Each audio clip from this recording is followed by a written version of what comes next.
You notice that I tell people exactly what I would do if I were in their situation. Isn't that what you want to know? I think so. So that's what the book is about, and that's what my disclaimer is. We have to do that in the United States too, I know. And if there's anyone from that FDA in the crowd, I usually ask when I start, anyone from the FDA in the crowd? Any of my good friends from the FDA in the crowd? And they have to raise their hand if they're there. They have to let us know they're there. So, having said all of that, let's get down to the nitty-gritty of what we really need to talk about here. And sadly, we don't have enough time. I mean, how many can stay till midnight tonight? Well, you know there's a lot of information in the book, right? I've run into people who will take a yellow pen and highlight all of the stuff in their book, and then I'll go back and do another event in that city or town, and they'll come running up to me and show me the book and said, I've highlighted the important parts. And they open it and flip through it, and everything's highlighted. That does my heart good, I can tell you.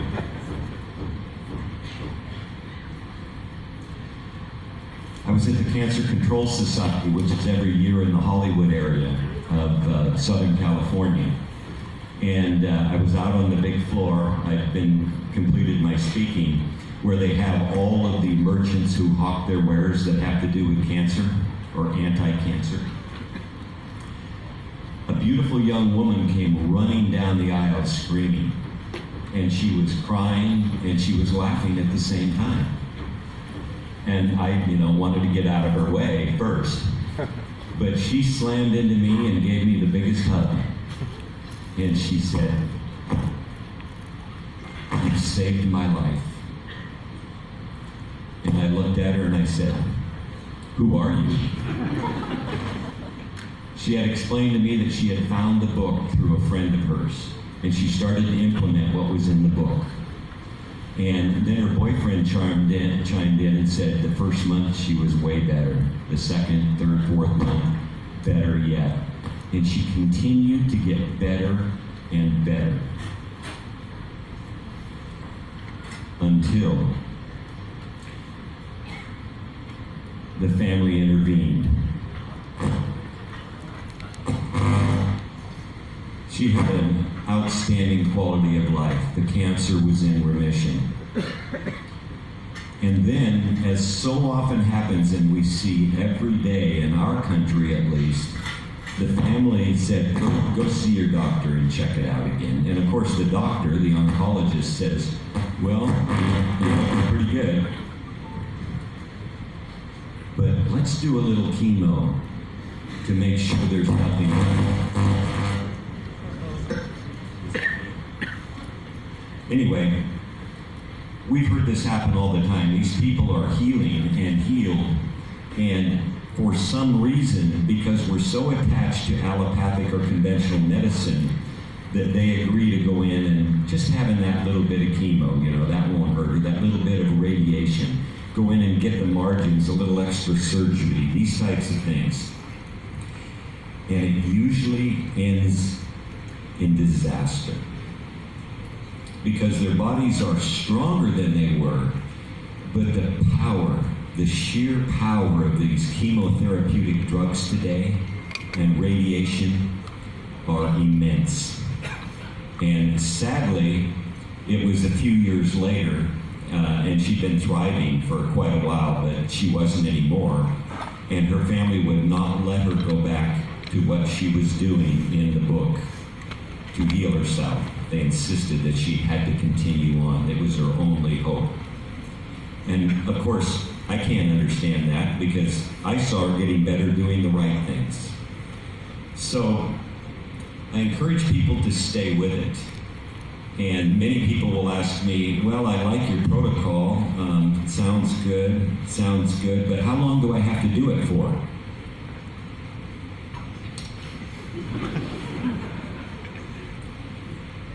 I say, well, forever. And of course, that is very discouraging to some people. Some people who eat junk food, and let's define that right now. There's really no such thing as junk food. There's food and there's junk. Just so we know that. And we know that out here in Southeast Asia, you're struggling with the same type of situation. We've got so many chemicals in our food today. Our food is irradiated, killing everything that is good in it. And so we have to pay attention to these things. But anyway, this young lady passed on. And sadly, I see it happen every day. I see people die every day. But I see people live every day too, people that do the right things. And that gives me great hope. And we're starting to turn this thing around because people are looking at the opportunities they have that go beyond conventional medicine. It's very important to them now because they are smart. They can see that their family members are not thriving and have died utilizing common chemotherapeutic and radiological intervention. Folks, those two things have no opportunity to cure your cancer. Let's make that perfectly clear right up front. Of course, many of you would say, but I know someone who had chemo, and it was 10 years ago or 15 years ago and they're still alive. Yes, it does happen. It's a very small percentage of people, but it does happen. Most of the time they have one of the 5 or 6 rare types of cancer that don't really grow and spread that much. Ladies, ductal carcinoma in situ, DCIS. We know in the United States that women are prophylactically having both breasts removed because their doctor says they have DCIS. DCIS is not cancer. And yet the doctors in the United States are still doing this. It's a precancerous condition, most of which resolve on their own. It makes me angry. Actually, we know that chemotherapy not only doesn't cure cancer, it causes cancer, and it spreads cancer. Radiotherapy kills everything it touches. And you can talk about the gamma knife all night long. I saw it in your paper, one of the papers here this morning, about the new gamma knife that is going to heal brain cancer and all of this. It's not. It's a targeted heavy dose of radiation. It doesn't heal brain cancer. There's nothing in that doctor's bag that heals brain cancer, or breast cancer, or liver cancer, gallbladder cancer. There's nothing in there that does. Some people do survive, and the statistics would shock you if you don't know. If you've read the book, I say it 3 times in the book, and I verified this. It's that in the United States and in Australia, a massive study was done in the late 1900s and the early 2000s. It was completed and it was published in the Journal of Oncology. Now, mind you, that is the cancer doctor's journal. It was done by 3 epidemiologists. Those are doctors who collect all the statistics. And what they found was that 97.1% of people who underwent chemotherapy were dead in 5 years. Now, doesn't that contrast with what we're being told today? The American Cancer Society says we're healing 60-70% of all cancer patients. It's not true. How many here know of the basic skin cancers that you can get? They're very simple and straightforward. We call them basal cell carcinomas, sometimes squamous cell carcinomas of the skin, not melanoma of the skin. But it's the cancer that is most prevalent in the world today, skin cancer. Now, the statistics are really skewed by skin cancer, because skin cancer, they'll just cut it out. And then 6 months or a year later, they'll cut it out again. and they'll cut it out again until a large chunk of your body is gone. But you've survived 3 years, 4 years, 5 years, 10 years, or longer, until it gets you, because they don't have a healing mechanism. But then you become one of those people who has been healed of cancer. So the statistics are weighted. The serious cancers, they don't cure anyone. But some people survive. But as I just stated, a very low percentage, less than 3% survive. So here's the thing. If you've got cancer and you underwent chemotherapy, and for some reason you survived 5 years and 1 day, and then you died that day, you would be both cured and dead. This is to say that statistics don't really mean that much when they're not backed by fact and truth. And that's true in medicine everywhere today. Here, give me those statistics. I can make them look just the way I want to. Watch me. And that's what happens in medicine today. But think about that for a minute. Less than 3% of people undergoing chemotherapy are alive in 5 years. That's not what you're being told. And I can tell you that. I've got many, many stories. And I want to tell you a story now. I had a friend named Dave. How many here have read the book? Oh, quite a few. So you've read Dave's story in the book. I want to embellish on that a little bit, and for the people that haven't read it, Dave was a friend of mine. And he called me up one day and he said, "Bob, I've got a friend who just got a diagnosis of cancer." And I said, "Well, tell me about it." And he did. You know, it was a serious case of colon cancer.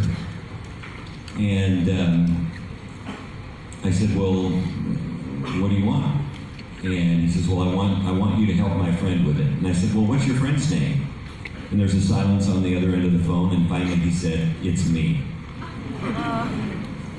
So I said, "Okay, I'm willing to help." So I went over there and put together the protocol, and we started to go for it. And Dave got better and better. I asked him, "Well, what did your oncologist want you to do?" He said, "Oh, they wanted to go cut it out. They wanted to chemo me. They wanted to do all of this." And I said, "Well, what did they say would happen if you did that?" They said, "Well, if I go through all of that, they'll give me 16 to 18 months. And if I don't, they'll give me about 6 months, maybe." And that's when I asked him, "What do you want to do?" And he says, "I want to do what you're doing." So we put together a protocol for him. He followed it. We did a Navarro urine test, which you can read about in the book. It monitors the progress that you're having with your cancer. Very inexpensive. And he was getting better and better. And then I hadn't seen him for about a month. I got a call from his son that says he's in the hospital. I said, "Why?" He says, "Well, he stopped your protocol. He stopped drinking anything. He was tremendously dehydrated. He had great pains under his right rib cage. That's your liver." And they rushed him to the hospital, and they hung bag after bag of the saline solution to try and rehydrate him. He decided at that time that this natural protocol was too hard. Some of you may well decide the same thing, because it's not real simple immediately. Later it is. So I say, "Dave, you can do whatever you want. It's your life." I tell everyone that. It's your life. I wouldn't put my life in the hands of an oncologist who has no stake in whether I live or die. It's all about money, folks, and it's about power. But I would put my life in the hands of someone who knew what the heck they were talking about. But it was too hard for Dave. And besides, when he was in the hospital or the doctor's office having his chemotherapy pumped into him, the doctor would let him eat ice cream cones and drink 7-Up. Isn't that amazing? A sickness that is driven by sugar. Sugar is the white death, folks. It's the white death. Not just with cancer, across the board. A disease that is driven by sugar and fed by sugar, and the doctors say it doesn't make any difference, eat whatever you want. Undoubtedly you've seen that. Some of you who have had cancer and you're in the hospital, the doctor says you eat whatever you want. That's what they tell you. They don't have a stake in your life. You do. But you still get to make the decision, like Dave did.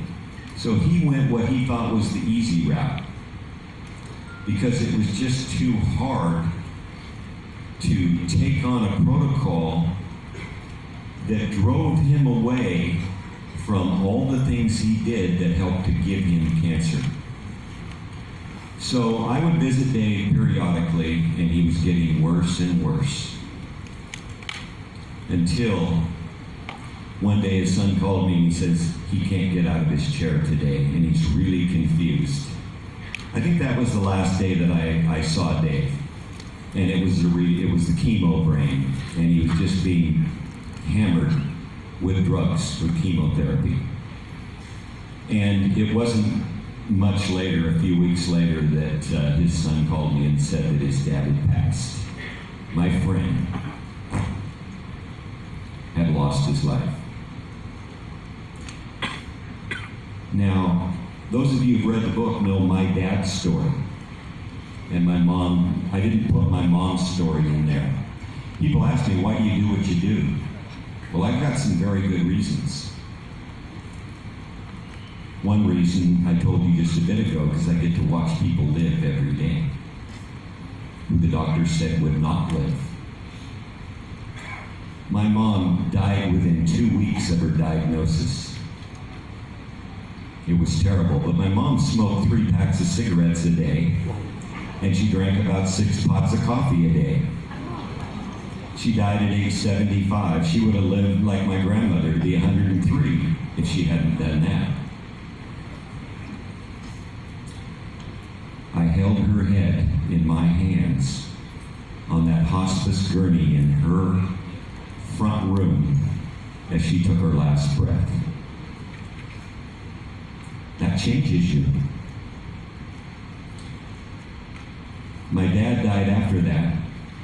He had had cancer 16 years before he died in one of his kidneys. They took his kidney out, and then over time, it moved to the other kidney. Of course, they had him on 24 different drugs the year before he died. We got him down to 12, but the doctors and my dad would not go any lower. 24 drugs down to 12. He was taking 3 drugs for constipation alone. What's that about? I was in my dad's bedroom at 4:02 in the morning. We knew he was dying. We knew he was close. And I watched his chest heave for the last time. So I watched both my mother and my father die. Some of you may have a similar story. That changes you. It makes you want to know why. And I started studying years and years prior to that. I mean, in college I took all the ologies, the biologies, the kinesiologies, the anatomy and physiology, and I really studied the human body. And I put things to work. I was an athlete then, became a marathon runner. And you got to know how to eat. You got to know what fuels the body. You got to know what is food and what is junk. Now, I'm not here to tell you I've never had any junk food. You send me some over tonight, John? No, just kidding. Occasionally we all fall off the wagon, don't we? Just got to get back on. Got to get back on. And we're going to talk about the things that work today. And you need to know in that book, I'm telling you about what works as far as food is concerned. Many people will say, there's nothing I can eat. Which isn't true, but it seems like that. I mean, when you can't get your Kentucky Fried Chicken and a Big Mac anymore, or a milkshake, or a Coca-Cola,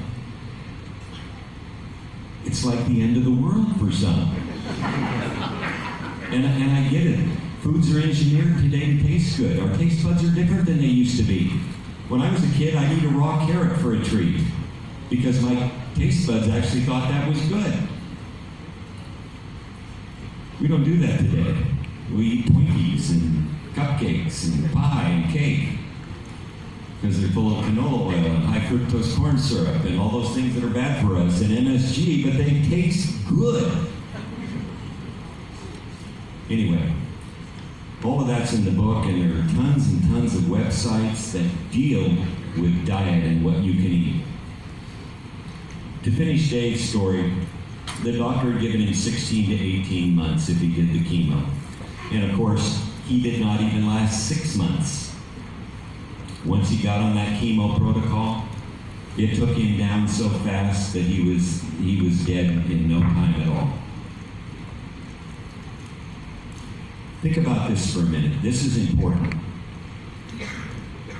What sense does it make to you, or to a thinking person, that we take a disease that is caused by different forms of chemicals and radiation, and we treat it with chemicals and radiation? It doesn't make any sense at all. And it's proven every day in our hospitals when cancer patients die, because doctors have that empty toolbox with only those few things in it. The things that will not help the cancer patient, and in fact now the statistics show us that people are dying faster and more from the treatments than they are from the cancer. As a matter of fact, the statistics show us if a cancer patient does absolutely nothing, they live longer than those who undergo chemo and radiation.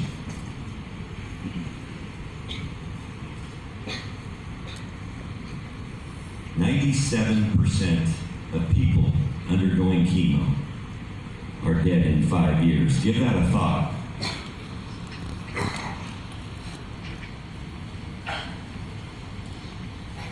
You know, 14,800,000. Anybody have any idea what the importance of that number is? 14,800,000. Well, back in 1971, President then Richard Milhouse Nixon in the United States declared war on cancer. He says, we're going to throw as much money as we possibly can behind this, and we're going to have a cure in 5 years. Let's see, that was 1971. What's that, 47 years ago? How are we doing with that in conventional medicine? Not too good. We're told by the American Cancer Society, just give us 1 more year. Just give us 2 more years. We've got this new immunotherapy. We've got these new drugs. And we will have the cure. Oh, and give us $100 billion more. That 14,800,000 number is the number of people that have died of cancer since Richard Nixon declared war on cancer. I'd say we're losing that war. More than 600,000 people, probably closer to 700,000, died last year in the United States alone. In the United States, we got a severe problem. I'm here to tell you, I don't know if you have it in Malaysia. We put all our faith in doctors, every ounce of it. We vaccinate our children. I'm not going to go deep in the weeds on vaccinations today. But, gee, when I got the measles and the mumps and the chicken pox, I didn't die. As a matter of fact, they made me immune from that point on. And today, we've got 7 or 8 kids this past year that died of measles.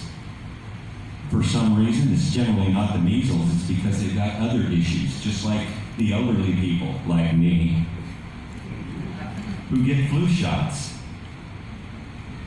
They've got other issues, and when someone dies of the flu, it's because they're sick already. We don't need all of these vaccinations. We don't need all of these things that the doctors think we need. What we need is to do the right things. And we're going to tell you in the second session today what these right things are so that you can know. And I urge you to get the book. I was delighted to see some people were buying 2 and 3 and 4 or 5 books. And I wrote the book, but I signed the book over to the American Anti-Cancer Institute so we could reap the funding for this 501c3 nonprofit. So I'm not asking you to buy books so I can be enriched. I'm asking you, first of all, to get books and get them to your friends and family too, so they can know the solution to this cancer deal. And not only cancer.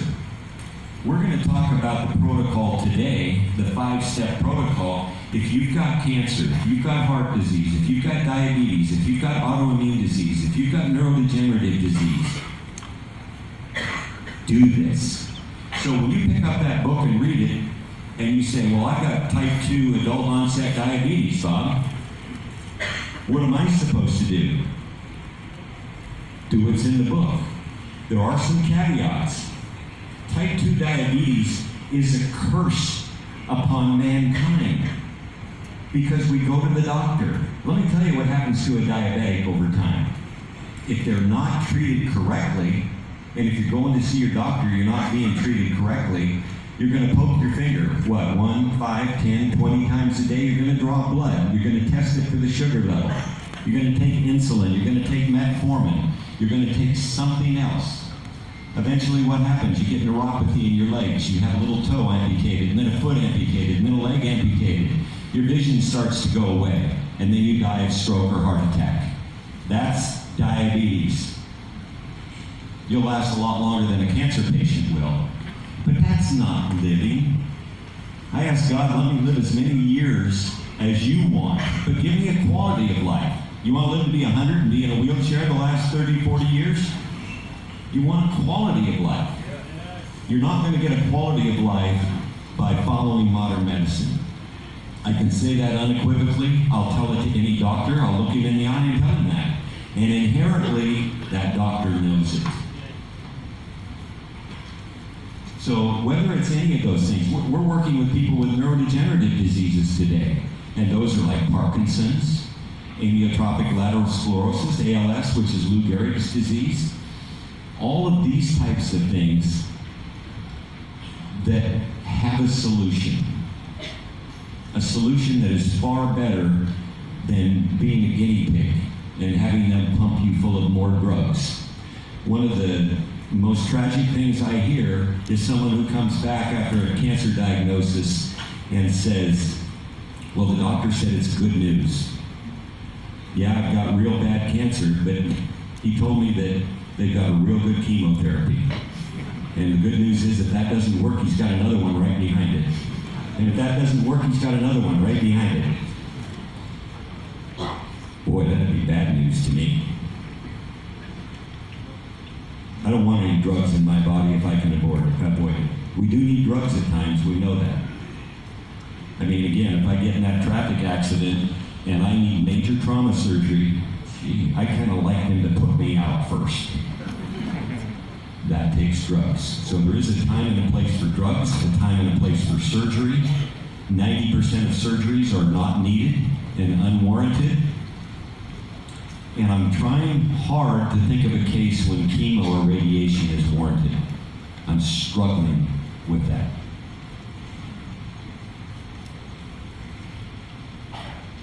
Some of you may have undergone chemo. I'm glad you're here today. I'm glad you made it here today. Do we have cancer survivors in the crowd today? Yeah. You don't have to raise your hand. I don't want to embarrass anyone.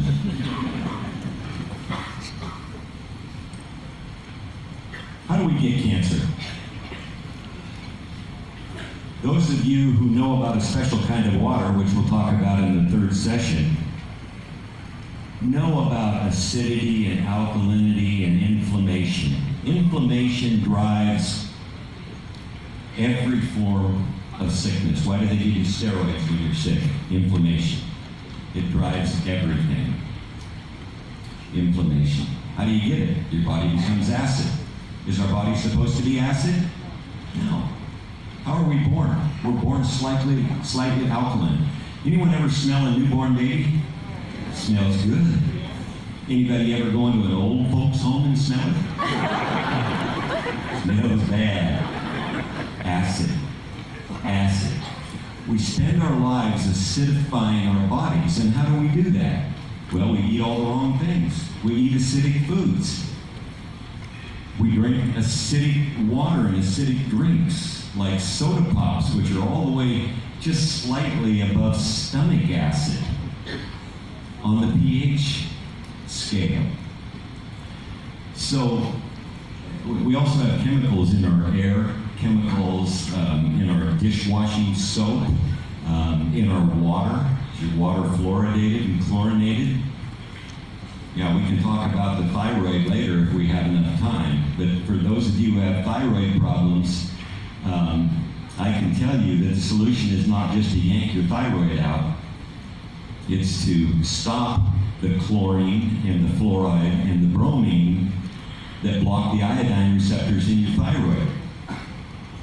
Those halides that poison you. Bromine in the United States, I know, is in almost every baked good. Used to be iodine in our bread. It's not anymore, it's bromine. That's why almost all Americans are deficient in iodine. And you need iodine to survive. But this is just to tell you that whether it's your thyroid, your gallbladder, whatever you got going on, we do have an answer. Acidification, inflammation, drives cancer and every other type of sickness and disease. The good news is we can change that. We can change that. Do you believe it? Yes. And we can do it every day. Again, we're going to talk about that in session 3. But it's important to know what drives the cancer. Is cancer genetic? Yes or no? No. No. But you know, if you were all oncologists, 850 cancer doctors out here, and I was standing in front of you, and I was going to give a speech today, and the first line that I said was, cancer is not genetic, you would all get up and walk out on me. Doctors think cancer is genetic. It's their first mistake. They don't understand. Cancer is not genetic, it's epigenetic. Now, what is that?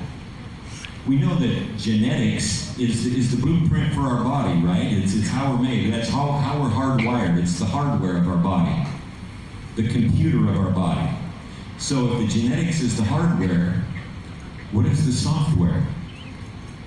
Epigenetics. Because you need good software to run the hardware, right? Epigenetics is the sum total of all of the interactions that take place in your body, all the chemical reactions that take place, all the hormonal pathways and interactions, the enzymatic pathways and interaction, the detoxification pathways and interactions, all of the stuff, the physiology of your body is the epigenetics. Is the computer going to run if it's got very poor software? It's not going to work, or not work well. Folks, you've heard this said before, that we take better care of our cars than we do our bodies. And we don't take very good care of our cars. It's a tragic thing, but it is true. So epigenetics is what we need to look at in order to heal the body, because it breaks down. It's the acidification and the inflammation of the body because of what we eat, what we drink, what we put on in our bodies that causes us to fail, and our bodies to fail. That causes us to become sick. I know my sister, I love her dearly, but she has 8, 10, 12 colds and flus a year. Let's see, I had one about 40 years ago. I can't hardly remember being sick except when I've been food poisoned a couple times. It's probably when I was in a restaurant eating that junk food. Anyway, we need to deal with the epigenetics, and we're going to deal with that in the next session. But I need you to think about that, because you will tell yourself, it's time. It's time for the first session to end. Well, wait, I got 8 more hours to do. Okay, we'll wrap up this first session, but we really need to have an understanding of how our body works on the simplest level.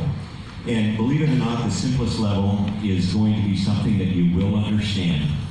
And then we're going to go over the 5 tenets of what heals the human body and of the protocol that we talk about. And again, the protocol is going to be for you if you have cancer or any other sickness or disease. If you're perfectly healthy, the protocol is still for you. And I think that you will understand that, because what heals prevents, and what prevents heals. It's that walking it backward thing that doctors do not understand. We're going to talk about that today, because you need hands-on application here. That's why I wrote the book in a simple form. I didn't want to use the 26-letter words. I wanted people to actually read it and enjoy reading it and know that they had something in their hands that they could actually use. That's why it's written the way that it is. So, that long? We're going to take a 5-minute break here, and then we'll come back for session 2. Let's try and keep it as close to